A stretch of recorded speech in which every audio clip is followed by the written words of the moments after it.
No, I don't think anybody's gonna think that. The couch isn't black. Hey. So, last video we talked about the two groups of people when it comes to job hunting, right? The first group, they continue to look for an easy way in. And the second group, they do put in the work. They write the cold emails to the recruiter, they apply to a bunch of different companies, do their resume reviews, write cover letters, do the mock interviews, go on lead code to practice, and yet, still, no offer. And so, I think this is the most frustrating part in a job hunt is when you feel like you've done everything right, and yet you have nothing to show for it in the end. So, I want to talk a little bit more about the second group of people today. So, the people that are in this group, but still don't have an offer, again, I find it useful to separate them into two broad categories. And let's say stages in this case. There are two stages when it comes to job hunting. The first are the people who aren't quite there yet in terms of qualification or competency. Right? And this is natural. They know they're on their way, they are improving, but every interview maybe mistakes here and there. A couple of things go wrong and they get a rejection. And they walk away from it with a vague understanding that maybe if they were 10% better, 5% better, they would have met the bar. Right? And this is not a bad thing. I mean, when people are stuck in this type of situation, the first thing I always do is I ask them, have you asked for feedback? Most people will say no. And then the people who do say yes, they'll say, well, yeah, I asked for feedback, but they didn't give me any. They said it's the company's policy not to share feedback. And this is very common in large companies to have a policy of not sharing feedback. And it's partially a legal risk, right? You say, okay, well, we didn't hire you because of communication issues. And now suddenly you're being hit with a lawsuit that says this company has discriminatory hiring practices. They didn't hire me because I have an accent, let's say. So because of that, companies generally try to avoid sharing feedback. But remember that this is a policy of the company, not its people.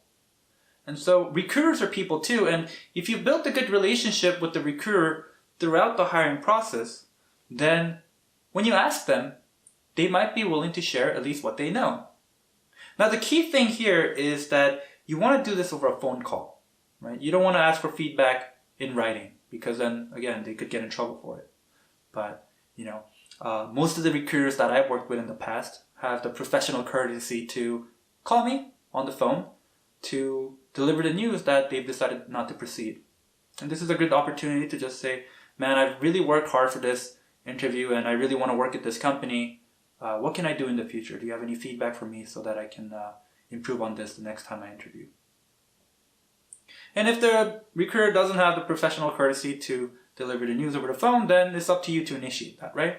You just send them a polite email saying, hey, thanks, I'm really sorry to hear that. It'd be really nice if you could spare 5 minutes for a quick phone call to debrief. And then you ask them over a phone call then. Again, so it's very important to do this over a phone call and not in writing. So that's the first thing I always ask people who are stuck in this situation is, have you asked for feedback? The follow-up question I always ask is, okay, so what have you learned from this? And this is regardless of whether or not they've received feedback or not, right? What have you learned from this? Because even if they've shared no feedback with you at all, you should still walk away from these experiences, these interviews, learning something. Maybe you really suck at tree questions. Every time they ask you a tree question is when they say we're not proceeding forward. I know when I was starting out that was the case for me. I just really couldn't do tree questions very well. They used to call me Timbersaw, the hero from Dota 2. Because I hated trees. And maybe, if you're not making it to the onsite, you're just getting rejected in the initial phone screens, then it's possible that you need to practice behavioral questions more, right? Maybe, you're not rehearsing how to talk about your skills and experiences more. And so they just, they looked at your resume, thought you'd be a good fit, but once they talk to you, they realize they don't get a lot of confidence from you. So it's up to you to go and figure out what could be learned from this.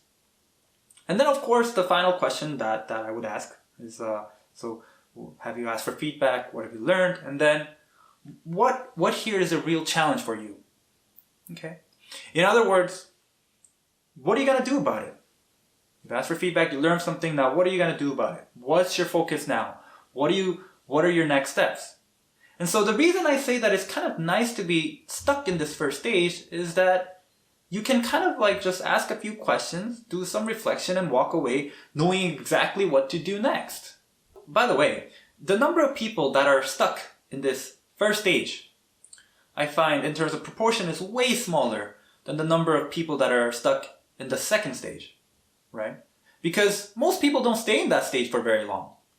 I mean, if you are somebody that is putting in the work, and you're experimenting, and you're failing, and you're learning from it, then at that point your success is inevitable, right? It's only a matter of time. And so when people are kind of stuck in this stage, repeated rejections, and they reach out to me, more often than not, I find that all they need is, they need a witness to affirm that they are doing the right things. And so, if you're one of these people, the first thing I'd bring to your attention is that maybe the proper measurement of your progress is not a job offer, right? That's the measurement of your success. In the same way that an Olympiad athlete would not measure the progress by counting the number of gold medals that they have won while they're training, right? The job offer is a measurement of your success, and you really want to measure the leading indicators in this situation.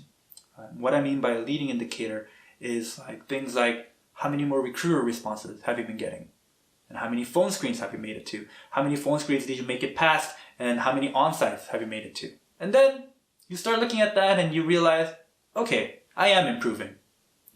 I am much further along on this path than I was a few weeks ago, a few months ago. Because not acknowledging these leading indicators, I find, that's a surefire way of making you feel defeated, want to give up, and feel frustrated. And that frustration piles up, and then that sort of creeps up in your next interview, and you have a displeasant aura around you maybe, right? And so it can kind of tilt you in negative ways. It's important to look at the things that you have been doing right, and celebrate those little victories. So let's say you keep up the work and you graduate from the first stage. You're absolutely there in terms of competency, absolutely there in terms of qualification, and yet, still, no offer. What's going on? So at the second stage, the most likely reason I think you're going to be rejected is anxiety. And so think about it like this. During my time as an interviewer, I've interviewed candidates with phenomenal experience on paper, right? They've maybe worked at another big tech company for a few years, or they have a dozen different programming languages on their resume. They've worked on a number of amazing, challenging projects. They were a lead on this, they were a lead on that, and yet you put them in front of a whiteboard and they forget how to code. It's like, how's that possible? Is this person a fraud? Or is there something else at play here? And yet, myself, after all these years of interviewing, I still have those moments where sometimes I'm just stuck. I get completely stumped on a question. And to be honest, when you're in that high pressure situation, you have a lot on the line, a lot of money first of all, but it's also your sort of professional identity. And you get a question unlike you've never seen before. Or maybe the interviewer happens to be a particularly intimidating person. You freeze up. And now you're thinking about the fact that you're freezing up instead of thinking about the question they asked you. And you go silent. So you can hear everything that they're doing. They start typing away on their keyboard and you're like, what the hell could they be writing right now? I didn't even say anything. And so now you're thinking, oh God, this interview is going so poorly. And what if this results in me not getting an offer? What if I get a rejection? Well, that's gonna suck. And then I'm gonna have to try again in 6 months or a year. And at this point, I'm just wasting my time. I'm wasting the interviewer's time. Maybe I should do everybody a favor and just walk out of here and wait, what was the question again? Yeah, exactly. And so The point I'm trying to make is you're not alone in this. This is a very common thing. A study from North Carolina University and Microsoft found that the technical interviews as they are carried out now, they're more about the candidate's ability to cope with anxiety than their technical competency. And here's what they did. They took 48 similarly qualified students, CS graduate students, and gave them the same problem to solve, but half of them, they were asked to do it in a private room. The other half was put in a more conventional interview setting with an interview in the room with them. Okay? The group of people that had the interviewer in the room with them did half as well. Twice as worse. The only difference was that there was another person in the room with them. And so this is really interesting because the scientific community has known for a while that women are twice as more likely to be affected by anxiety than men. 1.5 to 2 depending on age and a number of other factors, but let's just say round up and twice as much likely than men. And so this at least accounts for some of the disproportionate hiring of men versus women in the big tech companies. And so that's the sad reality of how these tech companies are carrying out their interviews right now, is that because of this, a lot of qualified candidates are going to get rejected. The hiring condition of a candidate isn't, can you write beautiful code? It's, can you write beautiful code while a complete stranger watches silently from behind you?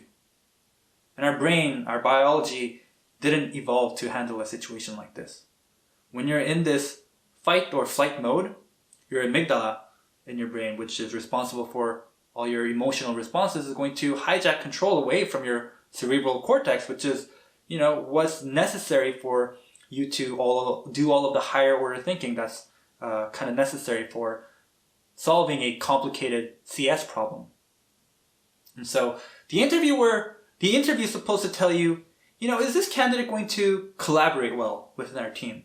But really they test, is this candidate going to compete well within this team? So the question is, what can you do about it? Right? Because the solution isn't me telling you, ha, just relax, don't be nervous. No, that doesn't work. But I would say that this is a larger topic that deserves a separate video. So I'm going to leave it at here. We'll do a deep dive into this topic in the next one. And so I'll see you in the next one.